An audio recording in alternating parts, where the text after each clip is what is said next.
Hola chicos, ¿cómo están? Estamos aquí en un nuevo video para el canal. Y perdón, disculpen.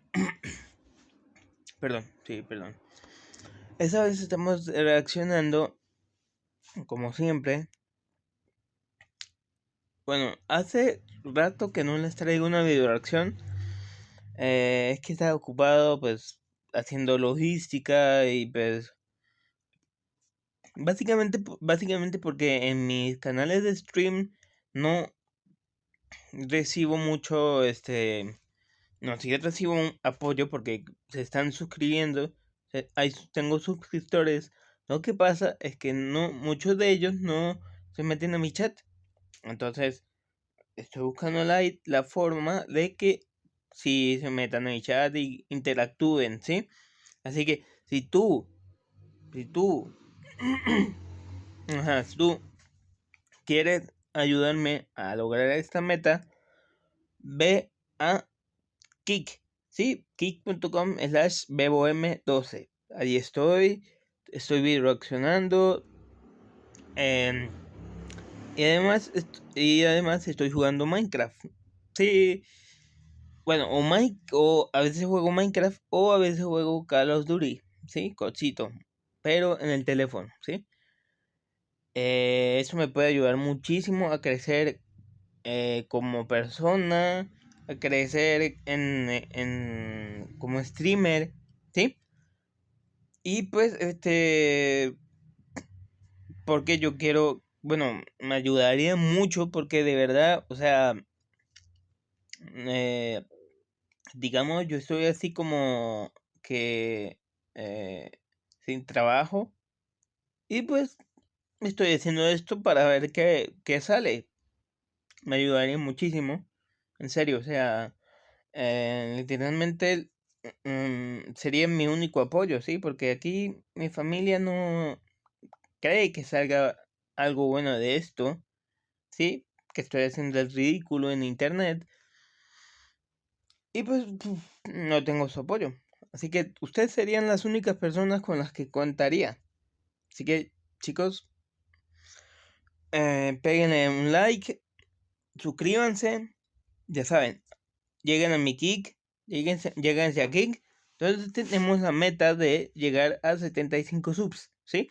Ya tenemos 16 subs. Está bien, ¿no? Está muy bien. Y tú puedes ser parte de mi camino al éxito, ¿sí? Así que, ojo, hoy estamos reaccionando a Almapedia, mi amigo. Bueno, él sube videos relacionados con cárteles y eso, entonces pues quiero ver qué tal. Y obvio, perdón, sé que soy molesto, pero todos los créditos van para el canal, para su canal, ¿sí? Si quieren, vayan y véanlo. Tiene videos muy buenos. Suscríbanse. Coño, esta notificación está extraña. Y ya vengo. Y listo, hola, ¿cómo están? Bueno, ya saben. Créditos a su canal, bla, bla, bla. 5 de julio de 2024 marcó un punto de quiebre en la historia del narcotráfico en México. Ese día cayó uno de los hombres más escurridizos, poderosos y enigmáticos del crimen organizado, Ismael El Mayo Zambada, cofundador y cerebro estratégico del cártel de Sinaloa, quien durante casi 40 años logró evadir la captura. Su secuestro por los hijos del A la mierda, 40 años. Wow, wow, wow. Los cárteles, más que todo en Colombia y en México, son los cárteles están. Sí, o sea, ese tema es recurrente allá. Pues, coño, 40 años, increíble, ¿no? O sea, wow. Pero qué bueno que se salió, que lo sacaron. Uno menos, faltan no sé cuántos.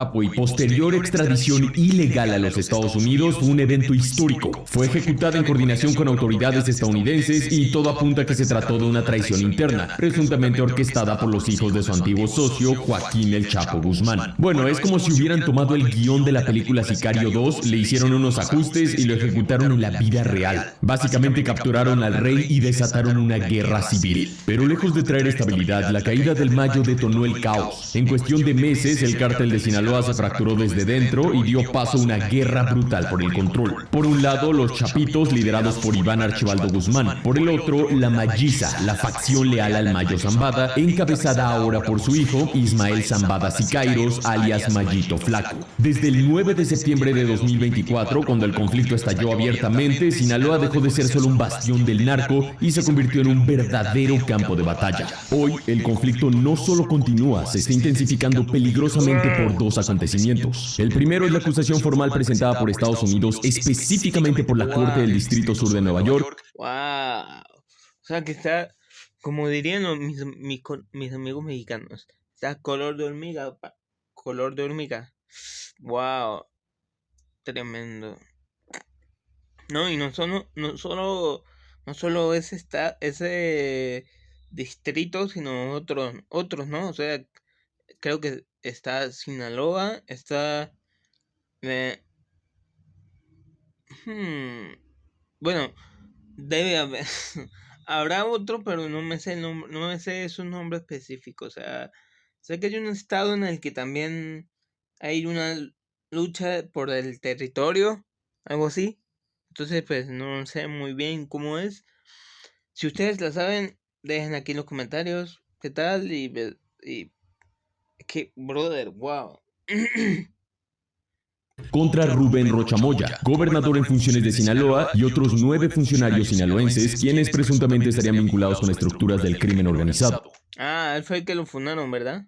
De confirmarse igual por el gobierno mexicano, estaríamos hablando de una de las ofensivas judiciales y políticas más delicadas contra figuras del poder en México en las últimas décadas. El segundo factor es la próxima sentencia de Ismael El Mayo Zambada, programada para el 20 de julio de 2026. Su caso podría detonar nuevas revelaciones, acuerdos judiciales, filtraciones o incluso reacomodos internos dentro del cártel de Sinaloa y sus facciones. Todo esto ocurre mientras la guerra interna, las traiciones y la presión internacional siguen escalando, y cuando ambos eventos se crucen, las consecuencias podrían sentirse mucho más allá de Sinaloa. En este video te voy a explicar cómo comenzó esta guerra y el estado actual, cómo se reorganizaron las facciones, quién tiene la ventaja y por qué la caída de uno de los capos más importantes de la historia terminó desatando uno de los conflictos más violentos del México contemporáneo. Te habla Jorge Rojas. Bienvenido a Armapedia.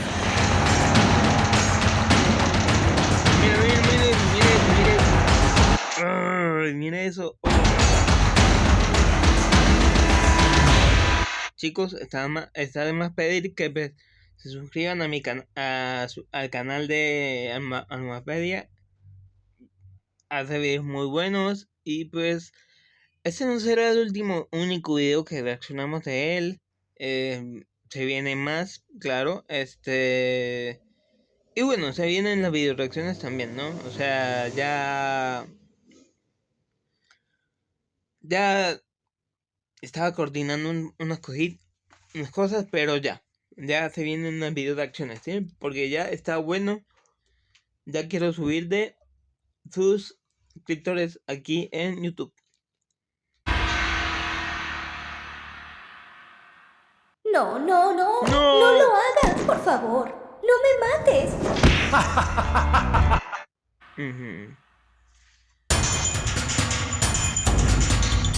Bien, para entender por qué la captura de Ismael El Mayo Zambada detonó una guerra interna, hay que retroceder varios años. Verás, durante décadas el cártel de Sinaloa no funcionó como una estructura vertical tradicional, sino como una federación criminal, un sistema complejo donde distintas facciones operaban bajo un mismo paraguas, cooperando, pero también... No, y claro, y yo he visto fotos de ese poco de miembros, ¿no? Con armas y tú dices, wow, increíble, o sea, es que son bastantes, o sea, México de verdad está subyugado por la los narcos.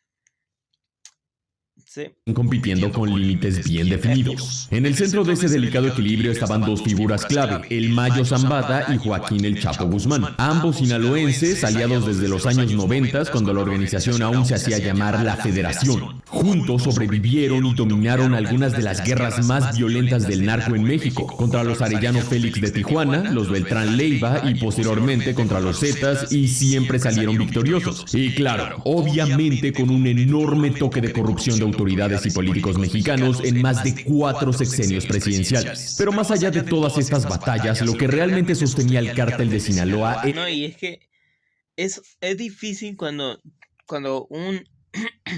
cuando un presidente, el presidente de un país, se deja sobornar por los narcos, y es como que por el narcotráfico. Es como que sí, o sea, ya no hay esperanza para México. O sea, bueno, a menos de que mi tío Trump pues haga algo, ¿no? O sea, ya tienen que pasar.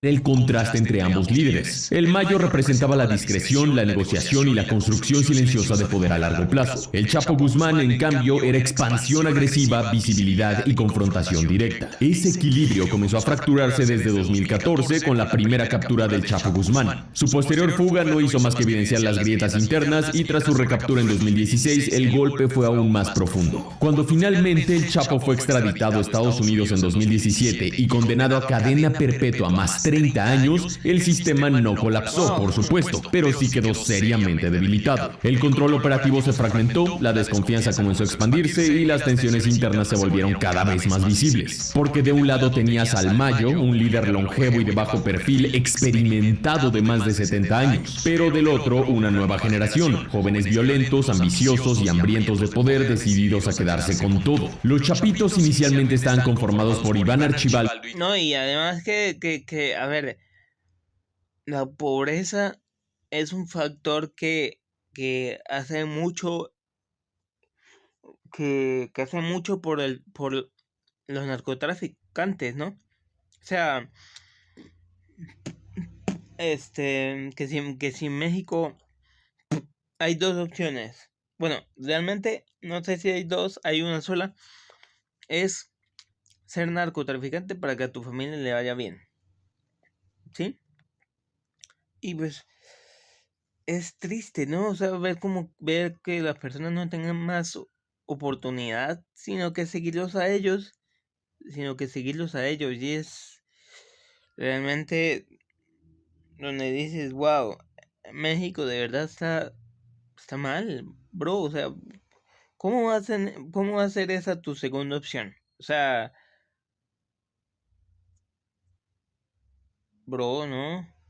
Y Jesús Alfredo Guzmán, y operaban junto con sus hermanastros Joaquín Guzmán López y Ovidio Guzmán López, alias El Ratón, quienes asumieron el control de la estructura heredada de su padre. Pero los chapitos no solo se limitaron a mantenerla, la transformaron. De manera agresiva impulsaron la expansión hacia la producción y exportación de fentanilo y otras drogas sintéticas, un negocio mucho más rentable que la cocaína o la marihuana, pero también mucho más visible, letal y conflictivo a nivel internacional. El impacto fue inmediato. El fentanilo comenzó a provocar decenas de miles de muertes por sobredosis cada año en los Estados Unidos, convirtiéndose en una crisis de salud pública sin precedentes. Y eso encendió todas las alarmas. Sí, claro, más que todo en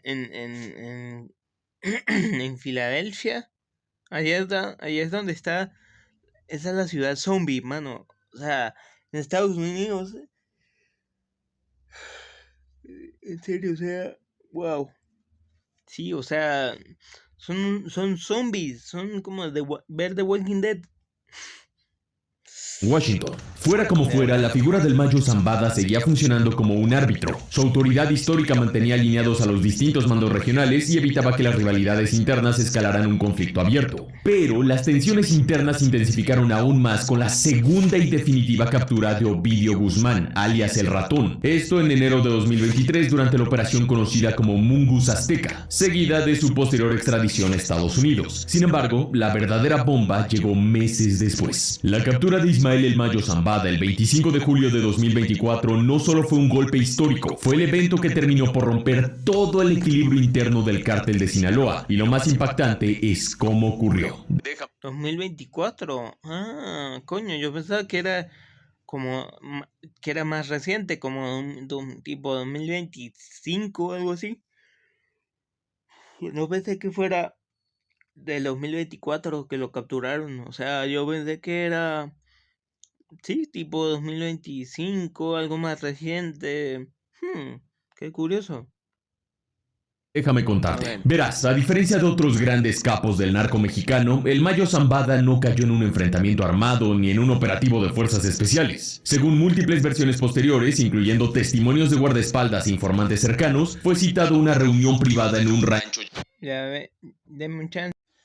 Listo. A ver, sigamos con esto. Llamado Huertos del Pedregal a las afueras de Culiacán, Sinaloa, bajo el pretexto de discutir asuntos internos muy importantes dentro del cártel. En este encuentro habrían estado presentes, por supuesto, el Mayo Zambada, Joaquín Guzmán López, quien es hijo del Chapo y medio hermano de Iván Archibaldo, Héctor Melesio Cuen Ojeda, figura política relevante en Sinaloa, así como círculos de seguridad cercanos a todos ellos, incluidos... Ve, papá, ve, hasta los políticos están manchados. La política en México está manchada. Sí, o sea, brother. No. Dios mío.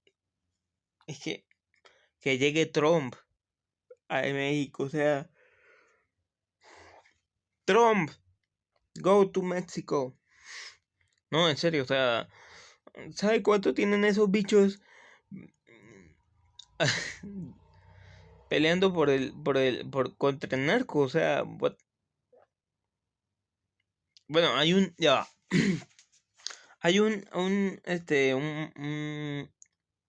mexicano que logró darles pelea a uno de los capos, sí, a varios, sí.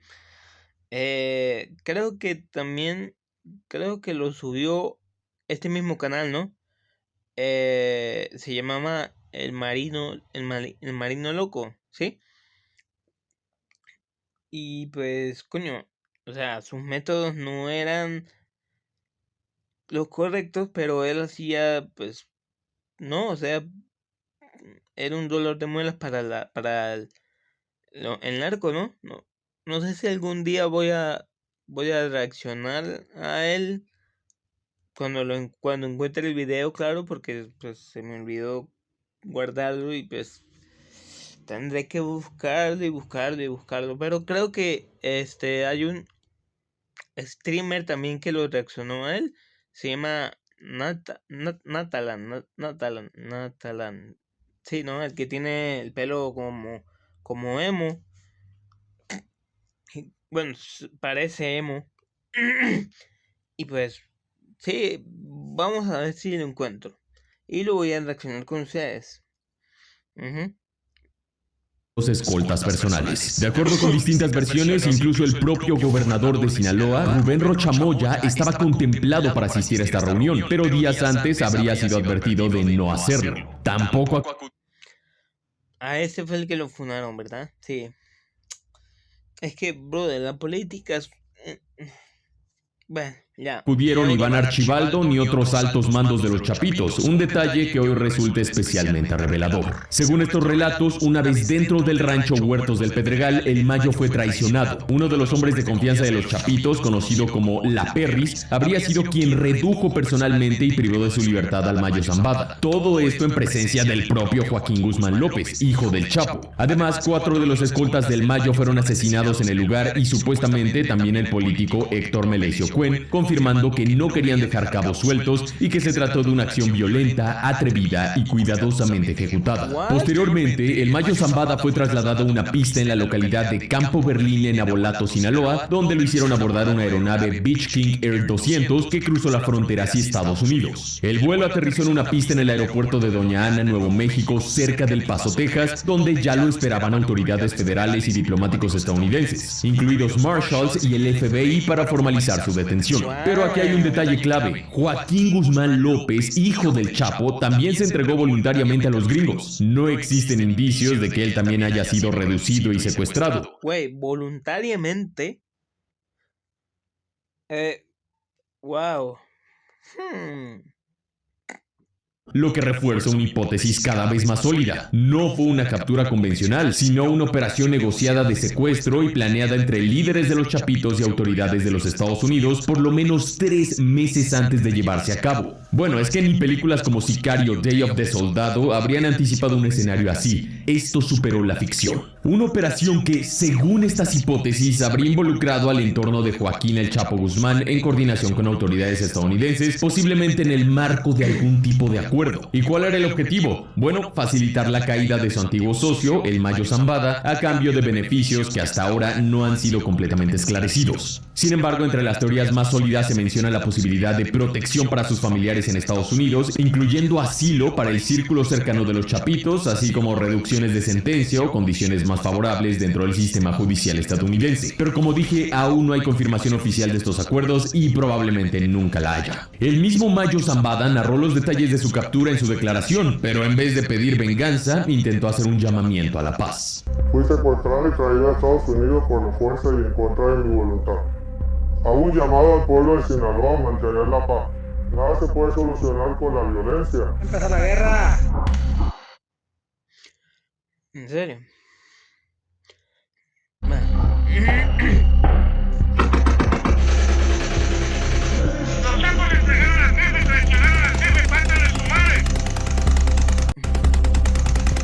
Al principio, en Sinaloa, y más específicamente en Culiacán, el bastión absoluto del cártel de Sinaloa, lo que predominó fue el silencio y la tensión. Ambas facciones sabían que el enfrentamiento era inevitable. Al final del día, una de ellas había participado, o al menos estaba directamente vinculada con quienes traicionaron, secuestraron y entregaron al líder histórico de la otra. Debes saber que para muchos sicarios y para su propia familia, el Mayo Zambada no era solo un jefe, era una figura casi mítica, una deidad. No, era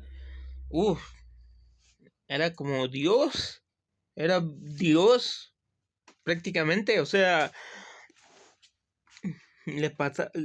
bueno, faltó que le hicieran monumento, ¿cómo se llama?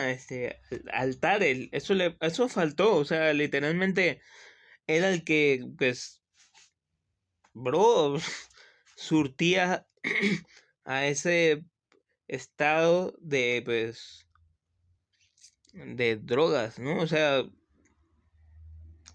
era el más capito. Enterarse de que una facción aliada, entre comillas, había sido responsable de golpearlo, secuestrarlo y enviárselo a los gringos en bandeja de plata fue algo que simplemente no podían tolerar. Ya hacia finales de agosto de 2024, las señales comenzaron a ser imposibles de ignorar. Reacomodos de mandos regionales, desapariciones selectivas, células armadas desplazándose entre municipios, robos masivos de vehículos 4x4 y un incremento constante en la actividad operativa. Los rumores crecían y todos apuntaban en la misma dirección. La guerra en Sinaloa era inminente. Y finalmente, el 9 de septiembre de 2024, toda esa tensión acumulada explotó. Esa mañana, distintos puntos de Culiacán amanecieron bajo un escenario coordinado de caos.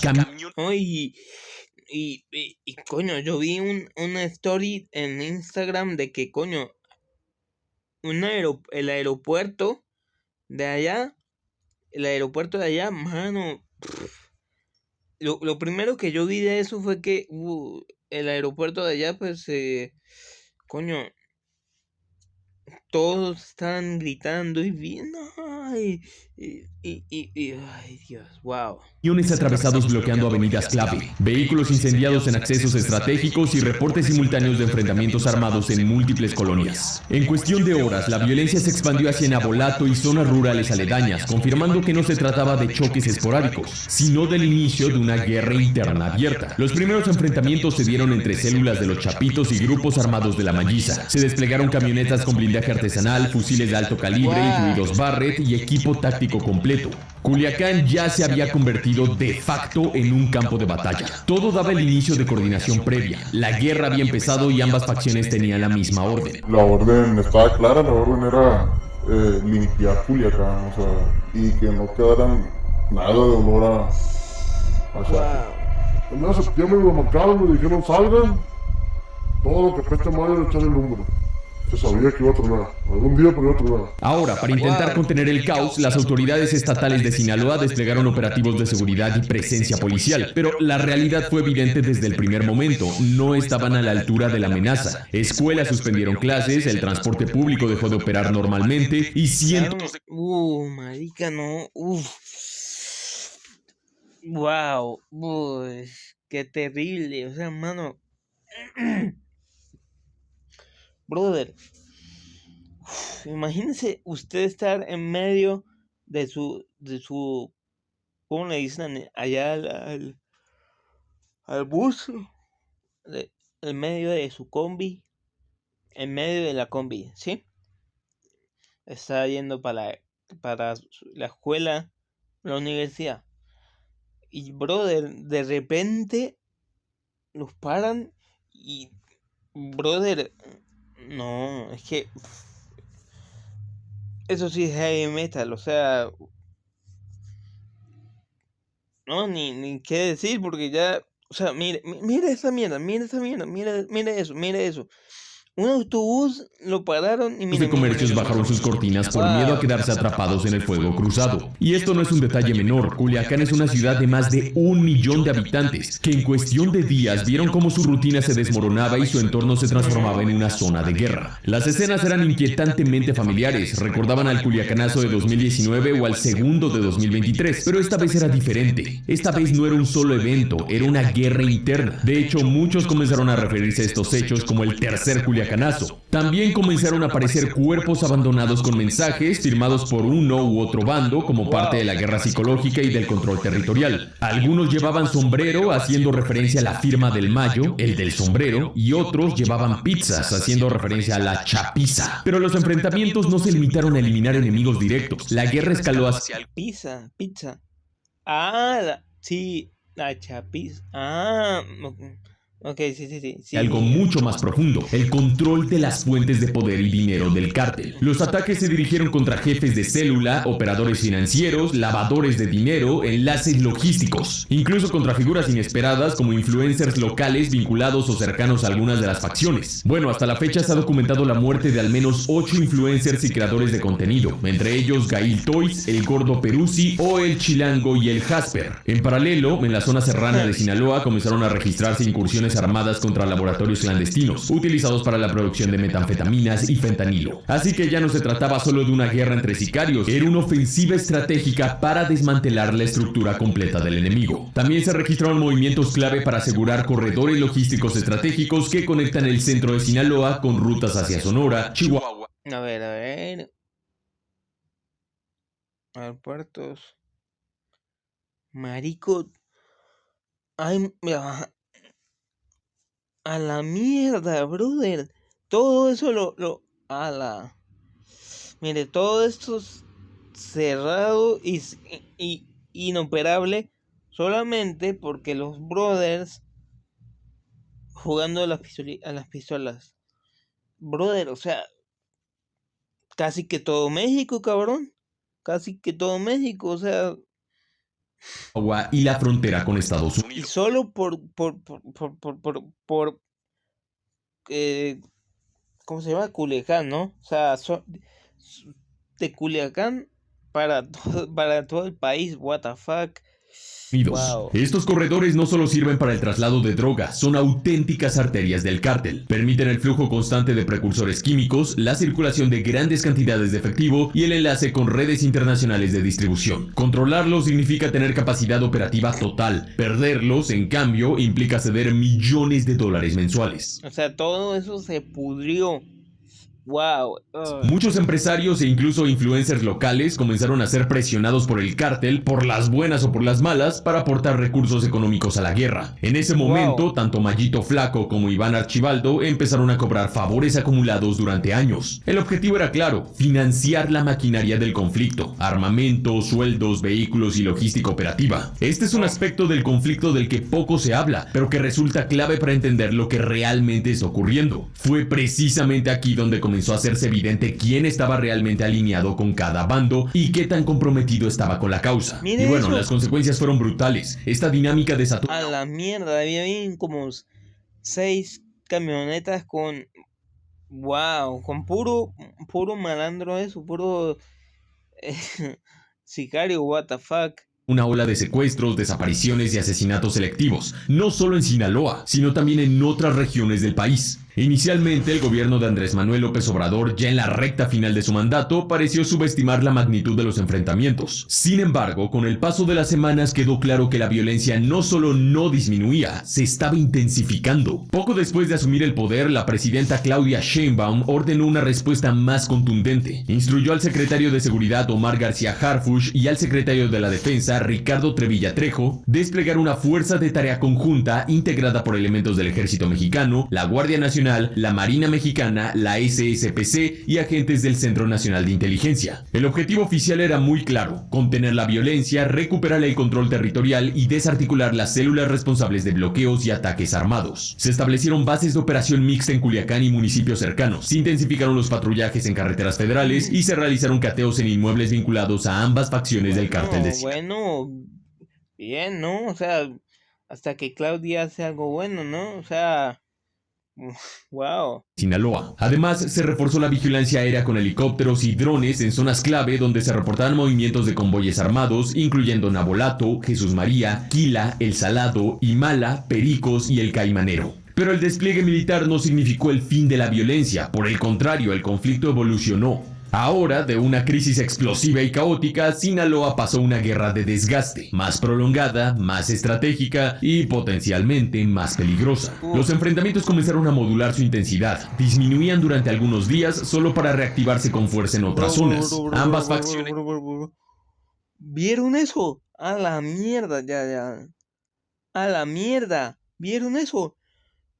De una crisis explosiva y caótica, Sinaloa pasó a una guerra de desgaste, más prolongada, más estratégica y potencialmente más peligrosa. Los enfrentamientos comenzaron a modular su intensidad, disminuían durante algunos días solo para reactivarse con fuerza en otras zonas. A la mierda, bro. Wow. Qué loco, brother. Uf. Ambas facciones se adaptaron rápidamente, evitaron los choques frontales prolongados y pasaron a una lógica más eficiente: ataques selectivos, emboscadas y operaciones relámpago, diseñadas para mantener presión constante sin exponerse a detenciones masivas. Ya para mediados de 2025, el patrón era evidente. Cada movimiento del Estado mexicano generaba una respuesta inmediata del conflicto. Cuando el ejército mexicano reforzaba su presencia en Culiacán, la violencia se desplazaba hacia Nabolato, Elota o zonas rurales de la Sierra Sinaloense. Cuando la Guardia Nacional aseguraba carreteras federales, las disputas migraban a caminos secundarios claves para el traslado de precursores químicos y cargamentos hacia el norte. Como era de esperar, el conflicto comenzó a afectar la vida en Sinaloa de múltiples maneras, además de la cancelación recurrente. No, brother, ¿cómo? Bro, no. Qué mierda, ya.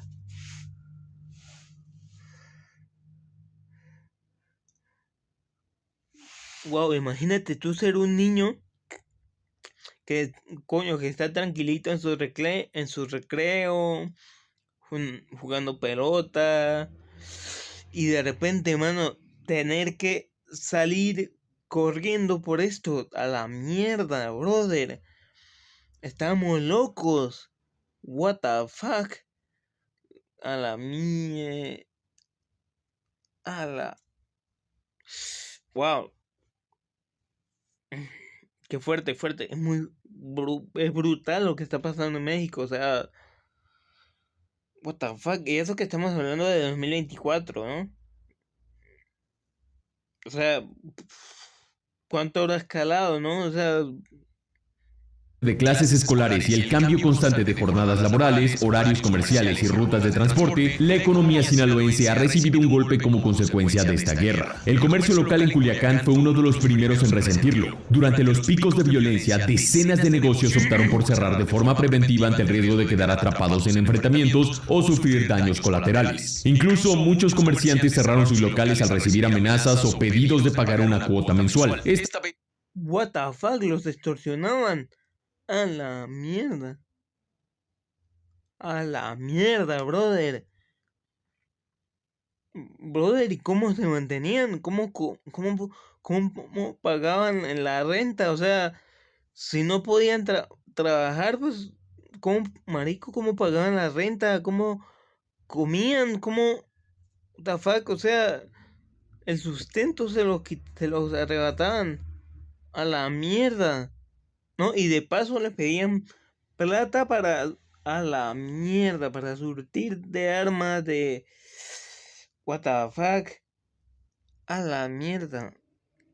Vez no a un solo cártel, sino a ambas facciones del mismo. Lógicamente, las ventas cayeron de forma estrepitosa. El transporte de mercancías también se vio afectado. Productores agrícolas, un sector clave para la economía del estado de Sinaloa, enfrentaron dificultades para movilizar cosechas hacia centros de acopio y mercados nacionales. Además, como se podía esperar, la inversión privada comenzó a frenarse o posponerse. Proyectos comerciales e inmobiliarios entraron en pausa ante la incertidumbre social y económica. De la misma forma, el turismo resultó muy golpeado, sufriendo muchas cancelaciones y viendo su imagen afectada debido a la inseguridad. Y es que los números... No, bro, o sea, todos los factores, todos los sectores, turismo, agricultura, economía, marico, todos.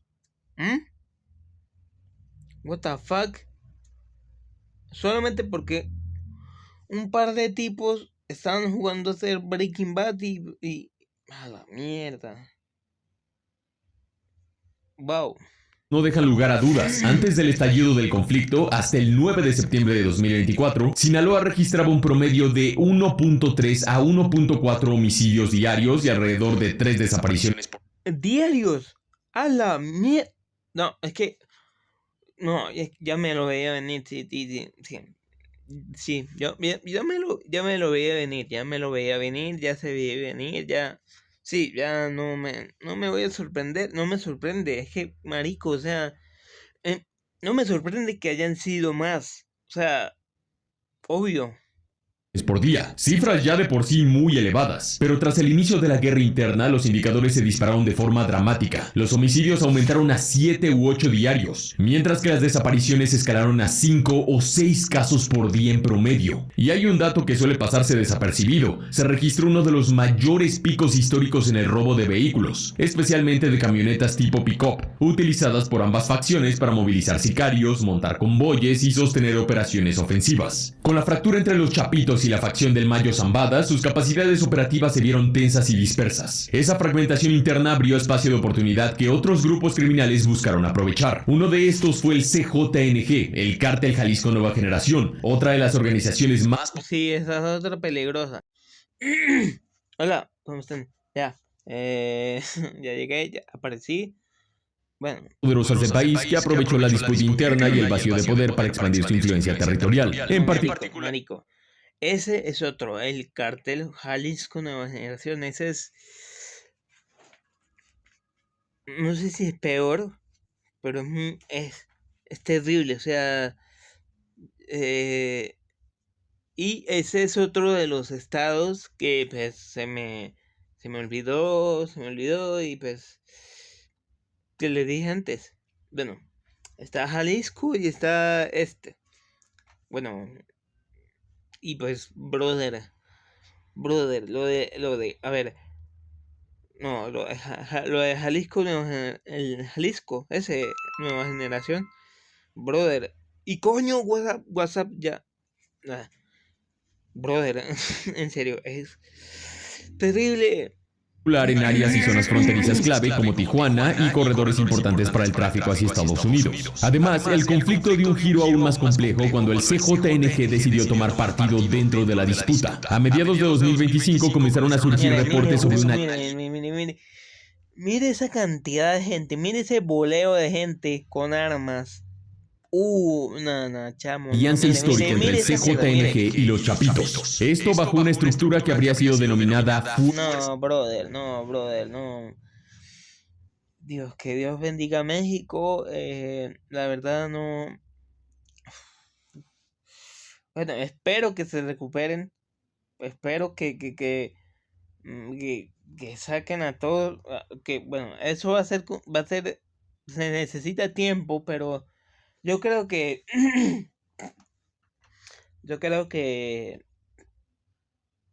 con Papitrón, pues él va a hacer esto y va a despertar a todos estos tipos y pues, coño, feliz con que llegue Trumpcito a México y pues les dé una sorpresa, ¿sí?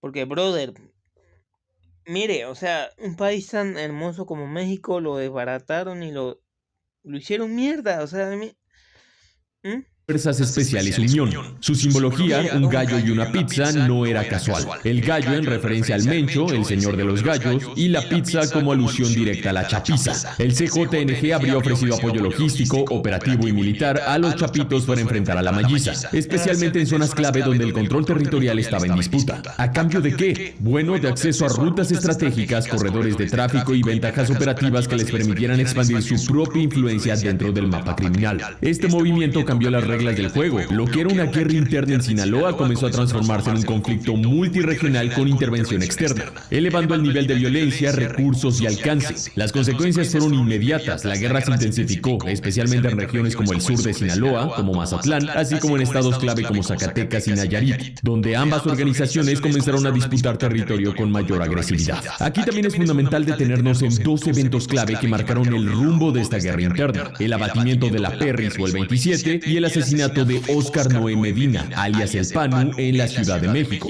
Verás, el primero, Isaías Manríquez Tornero, conocido como la Perris o el 27, era considerado uno de los operadores armados más importantes vinculados a los chapitos. No se trataba de un sicario cualquiera, era un mando táctico con experiencia operativa y un rol clave en las acciones de alto impacto, incluyendo operaciones sensibles dentro del conflicto interno. Bueno, como dijimos, él personalmente fue quien sometió al Mayo Zambada. Su abatimiento por fuerzas especiales mexicanas en Abolato representó un golpe directo a la estructura operativa de este bando. Por otro lado, el asesinato de Óscar Noé Medina González, el Panu, en la Ciudad de México, quien era identificado como un operador muy relevante dentro del círculo de Iván Archibaldo Guzmán, con funciones que iban más allá del combate directo, incluyendo coordinación y enlaces. El Panu fue asesinado en un restaurante en la zona rosa de la Ciudad de México en la Navidad de 2025. Ahora bien, durante el 2025 también se observó un aumento sin precedentes en los aseguramientos de armas y artefactos explosivos que usan los drones en el estado de Sinaloa.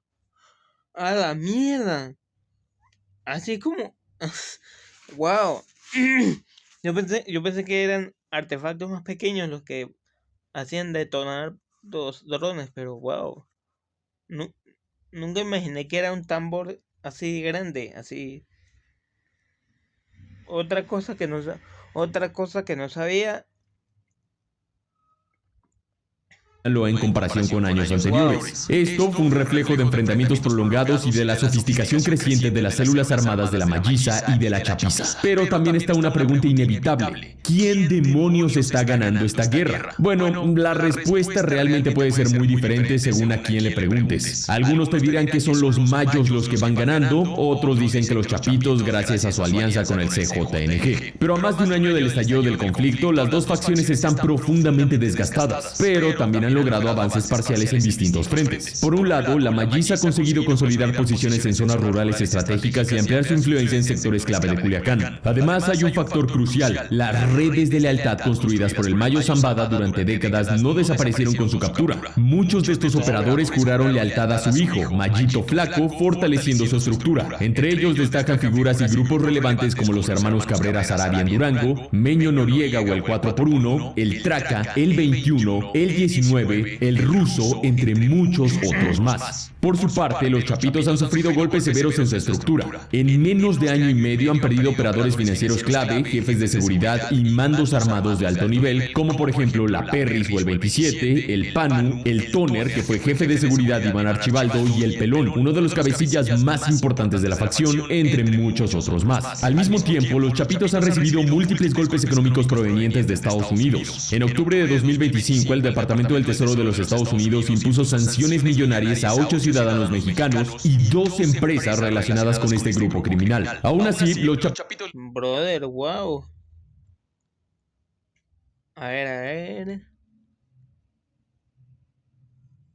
Esto es Sinaloa Cartel. Cecilia López. A ver, Víctor Andrés. Wow. Voy, ya va. Sí, ya voy. Sí. Ya vengo. Hola otra vez. Perdón, es que estoy aquí ocupado, un poquito ocupado, entonces pues, pero ya me desocupé completo, así que ya. Lograron conservar el control de plazas urbanas clave, mantener acceso a rutas internacionales y durante buena parte del conflicto compensar sus pérdidas mediante alianzas tácticas externas como la establecida con el CJNG. Hoy, para muchos, la llamada Guerra de Sinaloa ha pasado a segundo plano. Mire todo eso, what the fuck. No, y lo que falta, brother. Es cierto, la atención mediática se ha desplazado hacia el CJNG tras la baja del Mencho el 22 de febrero de 2026 en Tapalpa, Jalisco. Y no son pocos los que anticipan que ese vacío de poder podría detonar en un conflicto similar al que vemos en Sinaloa. Pero esa es otra historia. Ahora bien, el 29 de abril de 2026 estalló una auténtica bomba política en México. El gobernador en funciones de Sinaloa, Rubén Rocha Moya, junto a otros 9 funcionarios de alto nivel de su administración, fueron acusados formalmente por autoridades de Estados Unidos y por la Corte del Distrito Sur de Nueva York por presuntos vínculos con el crimen organizado y estructuras del narcotráfico. La acusación fue presentada por fiscales estadounidenses y representa un hecho sin precedentes en la historia moderna de México, porque nunca antes un gobernador mexicano en funciones había sido señalado formalmente por el gobierno de Estados Unidos bajo acusaciones de este nivel mientras seguía... Bueno, no... Brother, y esto dice mucho del tipo de persona que es. O sea, nunca ha sido señalado, o sea, que no vieron la trampa, o sea, no vieron la trampa, ¿sí? Nunca lo vieron, ¿sí? Y pues, brother, esto habla muy mal de este tipo de personas, wow, o sea... ocupando el cargo. La presión política, mediática y diplomática fue inmediata. Apenas 2 días después, el 1 de mayo de 2026, Rocha Moya anunció una licencia temporal y abandonó oficialmente sus funciones como gobernador, dejando el control del estado en manos de Geraldine Bonilla Valverde. Desde entonces, el paradero exacto y las actividades públicas de Rubén Rocha Moya se han vuelto prácticamente desconocidas. Sin embargo, lo más delicado ocurrió después. 2 de los funcionarios acusados decidieron entregarse voluntariamente a autoridades estadounidenses: Enrique Díaz, exsecretario de Finanzas de Sinaloa durante la administración de Rocha Moya, y el general Gerardo Mérida, quien se desempeñó como secretario de Seguridad Pública del Estado. Si comienzan a cooperar con fiscales estadounidenses, podrían desencadenar una cadena de acusaciones, filtraciones y testimonios capaces de sacudir. Sí, brother, y eso puede ser beneficioso, o sea, si esto llega a pasar, pues, brother, que mejor, ¿no? No solo al gobierno sinaloense, sino a múltiples estructuras políticas y criminales dentro de México. En el corto plazo, este año o el siguiente, es altamente probable que veamos nuevas capturas de alto perfil. Entre los escenarios más relevantes están la posible detención de figuras clave de los chapitos, como Jesús Alfredo Guzmán, Alfredillo, o Iván Archibaldo Guzmán. O bueno, incluso la caída de Mayito Flaco, el líder de la Malliza. Cualquiera de estos eventos tendrá un impacto inmediato, porque estas facciones no operan de forma aislada, tienen células, brazos armados y estructuras logísticas distribuidas prácticamente en todo el país, además de redes internacionales para el tráfico de drogas, el lavado de dinero y el abastecimiento de precursores químicos. La caída de uno de estos líderes no implica automáticamente estabilidad, de hecho suele provocar lo contrario, nuevas luchas internas, reacomodos violentos y fragmentación adicional. Porque sí, siempre hay un heredero, pero eso no garantiza orden y paz. En el mundo del crimen organizado en México, la sucesión casi siempre se define de la misma forma, a través de la violencia. Estaremos muy atentos a lo que está por suceder el 20 de julio de 2026 en el juicio del Mayo Zambada y en el tema político en Sinaloa y México. Y bueno, chicos, hasta aquí llegué yo. Sí, hasta aquí llegó mi amor. Como dirían. Pues ya saben, ¿sí? Suscríbanse a mi canal. Denle like. Y no solo a mi canal. Pueden ir a su canal. Reaccionar a este video. ¿Sí? O sea, decir, vengo del video de Bebo, ¿sí? Y pues ayudarlo también a él. O sea, ¿no? O sea, suscribirse a él, suscribirse a mí, darle like a él, ¿sí? Eso me ayudaría también a mí muchísimo, ¿sí? Y pues, chicos, ya saben, estoy en Geek todas las tardes, ¿sí? Todas las tardes. Bebo M12, ya saben. Vamos para allá.